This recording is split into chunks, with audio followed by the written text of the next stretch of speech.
¿Qué podemos decir acerca de Rareware? La verdad no mucho, puesto que ya han pasado varios años después de aquel incidente. Para ser más precisos, 10 años. Pero, visto y considerando cómo están las cosas últimamente con la industria de los videojuegos, creo que para mí es necesario hacer una pequeña retrospectiva acerca de una de las compañías más grandes de la época de 1990. Damas y caballeros, con ustedes les dejo la historia de Rareware.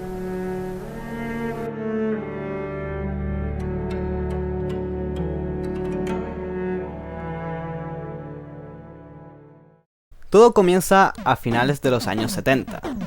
Ese es el momento en donde Chris Stamper, una persona recién titulada de electrónica, empieza a trabajar con los primeros ordenadores de la época.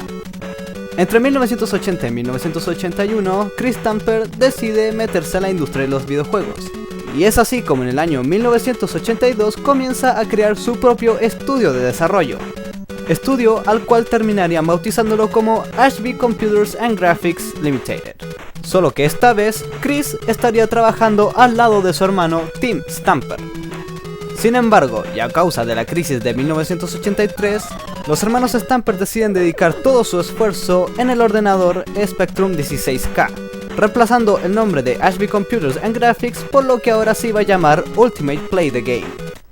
Los hermanos Stamper se habían convencidos de que iban a revolucionar la industria de los videojuegos.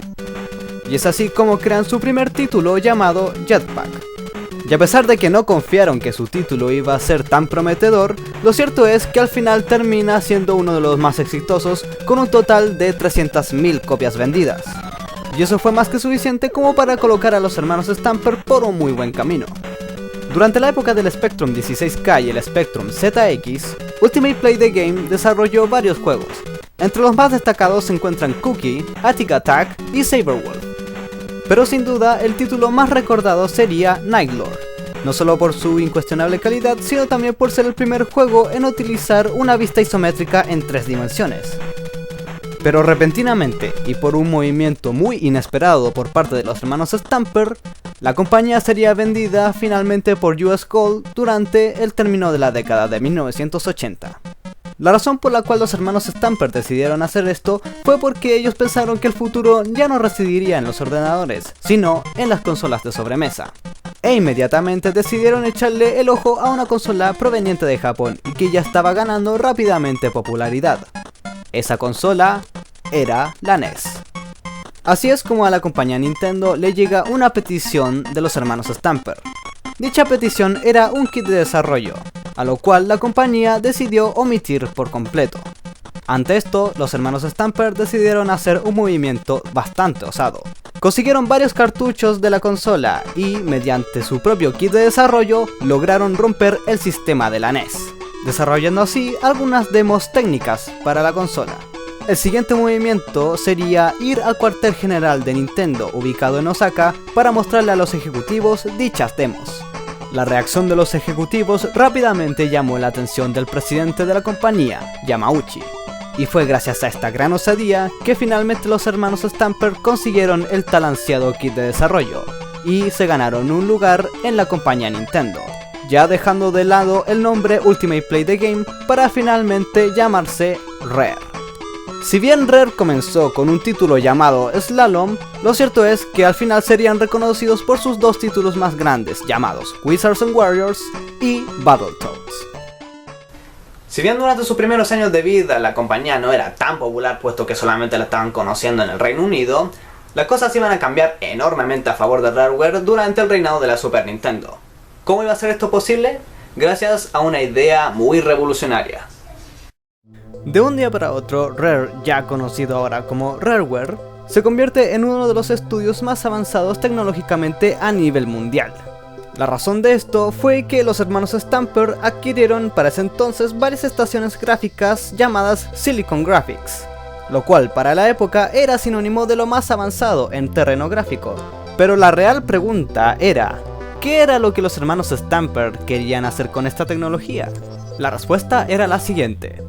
El plan, según los hermanos Stamper, era crear modelos tridimensionales renderizados a un modelo de 2 dimensiones. Para los que no entiendan este concepto, se los explicaré de forma breve.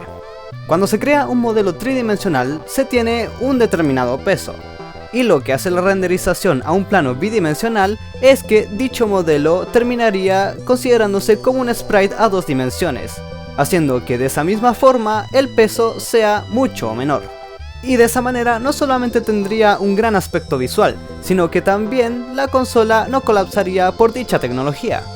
Genya Takeda, uno de los representantes de tecnología de Nintendo de esa época, fue testigo para ver dicha tecnología. Si bien quedó sorprendido, no entendió la idea del todo, por lo cual le pidió a los hermanos Stamper que desarrollaran una demo para ver dicha idea en ejecución. Demos las cuales ya tenían listas 24 horas después. La reacción de la compañía fue tal que una vez más el presidente de Nintendo se enteró de esta noticia. Y de esta manera Nintendo terminaría adquiriendo el 25% de las acciones de la compañía Rareware, haciendo que estos terminaran siendo el segundo grupo de diseñadores de la compañía Nintendo. Testigos de esta gran tecnología, Nintendo decide sacarle provecho a la situación, dándole una gran tarea a los hermanos Stamper. La tarea era usar esta tecnología para desarrollar un juego, pero la gracia de dicho juego es que este tendría que ser protagonizado por una de las diversas mascotas de Nintendo, y la ventaja era que los hermanos Stamper podrían elegir cualquiera de estas mascotas. Obviamente se habrán dado cuenta de cuál fue la mascota la cual los hermanos Stamper eligieron. Y es así como Rareware lanza su primer juego para la Super Nintendo, llamado Donkey Kong Country. Este juego fue enormemente destacado, teniendo una gran jugabilidad, una gran banda sonora y una gran calidad gráfica, trayendo de esta forma a la vida un personaje que muchos consideraron ya por muerto, dando como resultado alrededor de 9 millones de copias vendidas por todo el mundo, siendo el segundo título más vendido para la consola Super Nintendo, por debajo de Super Mario World. Tal fue el éxito de Donkey Kong Country que incluso hubieron 2 secuelas para ese mismo título. En el año 1995 salió Donkey Kong Country 2 Diddy Kong's Quest y en el año 1996 salió Donkey Kong Country 3 Dixie Kong's Double Trouble. Sin embargo, la franquicia de Donkey Kong Country no sería su único éxito. En el año 1994, Rareware lanza su primer título de peleas, titulado Killer Instinct. Si bien no se le podía comparar con otros títulos tales como Mortal Kombat, Street Fighter e incluso King of Fighters, la verdadera atención de este juego llegaría para cuando saliera su adaptación para la consola Super Nintendo, logrando de esta forma similares resultados a lo que tuvo con Donkey Kong Country: una excelente banda sonora, una excelente jugabilidad y unos excelentes gráficos, logrando de esta forma alrededor de 150.000 copias vendidas solo en su día de lanzamiento. Pero para sorpresa de muchos, el éxito de Rareware apenas estaba empezando. En el año 1996, Nintendo lanza su consola llamada Nintendo 64.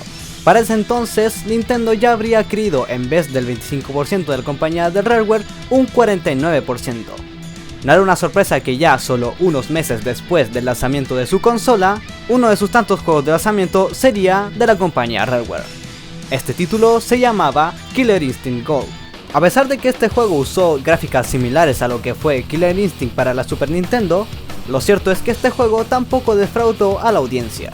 Meses después le sigue un título llamado Blast Corps, que a pesar de haber sido un buen juego, fue injustamente infravalorado por las críticas. Pero eso no fue ningún impedimento para la compañía, y tras varios años de trabajo, en el año 1997 Rareware lanzaría lo que sería su título más recordado hasta la fecha, llamado GoldenEye 007. Este juego fue el mejor de Rareware y bastante conocido por varias razones. La primera y la más sorprendente de todas fue que el equipo de desarrollo estaba conformado por varios novatos, por lo cual ese iba a ser su primer proyecto profesional. Este fue uno de los primeros juegos en incluir el sistema de daños por partes del cuerpo. De ahí es donde surge el término Headshot. Pero sin lugar a dudas su presentación más importante es que este fue el primer shooter en primera persona que aparece en una consola, dando como resultado alrededor de 8 millones de copias vendidas por todo el mundo. Sin lugar a dudas, un título memorable. Sin embargo, y a pesar del éxito, ese no sería el único título que Rareware lanzaría en ese año. Para ese entonces y meses después del lanzamiento de GoldenEye, Rareware estaría lanzando su título de carreras llamado Diddy Kong Racing, juego que se hizo interesante no por su jugabilidad del todo, sino por las múltiples pistas que había dejado. pistas que darían a conocer los futuros proyectos de Rareware. Uno de estos proyectos toma lugar varios años atrás. Era un proyecto al cual los diseñadores le habían llamado Dream, y que estaba planeado para la consola Super Nintendo. Sin embargo, el proyecto era tan inmenso que requería una potencia gráfica mayor que lo que la Nintendo 64 podía manejar en ese entonces. Fue por esta misma razón que el proyecto fue cancelado, o mejor dicho, reutilizado. Por hartos años este juego tuvo varios cambios, desde el diseño definitivo del personaje principal hasta los múltiples villanos y entorno por el cual se iba a ver conformado. Sin lugar a dudas, Rareware estaba empeñado en hacer que este proyecto diera a luz de una forma u otra. Y finalmente lo consiguen en el año 1998 con el nombre de Banjo-Kazooie. Llamándose la competencia directa de Super Mario 64, Banjo-Kazooie recibe críticas muy positivas y es recibido con los brazos abiertos por el público, transformándolo en otro de los juegos memorables de la compañía Rareware. Tal fue el éxito que evidentemente tuvo una secuela en el año 2000 llamada Banjo-Tooie.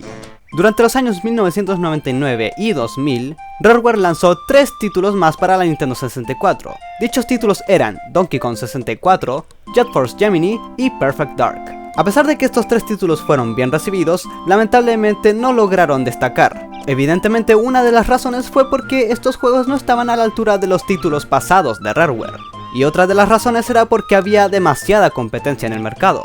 Pero visto y considerando que la mayoría de sus títulos fueron muy bien valorados, se podía intuir que a Rareware le quedaban muchos años de vida y que estaba por lejos de quedar en el olvido. Ahora, si lo vemos desde ese punto de vista, podríamos decir que a la compañía le estaba yendo muy bien y que los futuros años se iban a ser mucho más prometedores. Lamentablemente, como bien todos dicen, todo lo que sube tiene que bajar. Y esto lamentablemente le sucedió a Rareware a partir del año 2000 en adelante. La segunda pista del juego Diddy Kong Racing iba a llegar en el año 2001. Hace varios años atrás Rareware tuvo un progreso con un juego llamado 12 Tales Conquer. Sin embargo, durante el desarrollo Rareware decidió cambiar varios planes. Nintendo se estaba viendo perjudicada por parte de las críticas debido a que todos los juegos desarrollados exclusivamente para la compañía eran literalmente considerados para niños. Y es así como Rareware decide meterse en el asunto, cambiando por completo el esquema de lo que tenían en 12 Tales Conquer. Y es así como en el año 2001 Rareware lanza su título más bizarro llamado Conker's Bad Fur Day. Y sorpresivamente este juego alcanzó críticas muy positivas considerándose un juego de título M, dando por estipulado que Rareware era una compañía que podía destacar en cualquier categoría y en cualquier plataforma de videojuegos. Y sin importar lo bizarro que haya sido Conker's Bad Fur Day, lo cierto es que a todos les agradó. A todos, excepto a Nintendo. Cuando Nintendo se enteró del juego Conker's Bad Fur Day, las caras fueron más que furiosas. A raíz de esto la compañía decidió no hacer ninguna mención por medio de ningún medio acerca de este título. Para Nintendo, Conker's Bad Fur Day simplemente no existía. No obstante, Rareware seguía trabajando con Nintendo. Es más, Rareware estaba trabajando en un juego llamado Dinosaur Planet, y nuevamente habrían cambios en un juego en relación al original, solo que esta vez no vendría de parte de Rareware, sino de Shigeru Miyamoto. Esto sucede debido a que durante la producción de Dinosaur Planet, Shigeru Miyamoto interviene en el cuartel de Rareware, y viendo las similitudes entre el personaje principal de Dinosaur Planet con Fox McCloud, el señor Miyamoto le sugiere a Rareware que haga este cambio masivo, dejando de lado el nombre Dinosaur Planet para que finalmente en el año 2002 Rareware lance su título llamado Star Fox Adventures para la Nintendo GameCube. Si bien Star Fox Adventures cambió mucho en relación a sus últimos 2 títulos, nuevamente Rareware se llevaría críticas muy valoradas, y se podía ver el potencial que Rareware tenía junto a Nintendo. Lamentablemente, Star Fox Adventures iba a ser el último juego que Nintendo y Rareware lanzarían juntos. En el año 2002, los hermanos Stamper le venden el 51% de las acciones de Rareware a la compañía Microsoft. Y tiempo después, el 24 de septiembre de ese mismo año, Nintendo le vendería el 49% restante, por un total de casi 375 millones de dólares, haciendo que de esta forma Rareware pasara a ser una compañía diseñadora exclusiva de Microsoft, pasando a llamarse ahora Rare. Y da la casualidad que en ese año, el señor Yamauchi, la misma persona que ayudó a fundar Rareware en Nintendo, renunciara a la compañía. Y durante el mandato de Microsoft, las cosas para Rare cambiaron drásticamente. Durante el año 2003 y 2008, Rare lanzó varios títulos. Estos títulos eran Grabbed by the Ghoulies, Conquer Live and Reloaded, Cameo Elements of Power, Perfect Dark Zero y Viva Piñata. Lamentablemente, y como era de esperarse, ninguno de estos títulos estuvo a la altura de lo que Rareware hizo con Nintendo, haciendo que de esta forma las cosas empeoraran para Rare. En el año 2008, y en un movimiento desesperado, Rare lanza el título llamado Banjo-Kazooie Nuts and Bolts. Y si bien pensaron que este iba a ser el título que iba a salvar a la compañía, lo cierto es que terminó defraudando a todos los fans de la saga de Banjo-Kazooie, haciendo que este título fuera infravalorado.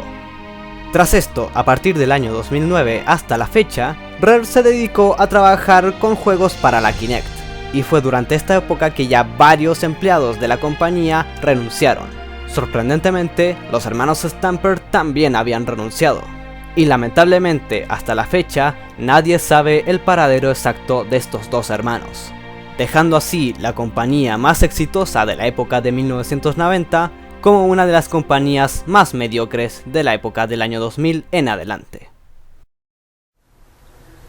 Visto y considerando cómo están las cosas últimamente con la compañía, es bastante improbable, yo diría imposible, de que Rareware vuelva a unirse con Nintendo, puesto que tiene un contrato con Microsoft. Sin embargo, muchas personas piensan lo opuesto. Muchos piensan de que esto se va a acabar. Muchos piensan de que Nintendo volverá a comprar Rareware. Y muchos piensan de que volverán a hacer videojuegos como solían hacerlo anteriormente. Y yo, personalmente, estoy esperando lo mismo. Muchas gracias por ver, y nos vemos en el siguiente capítulo.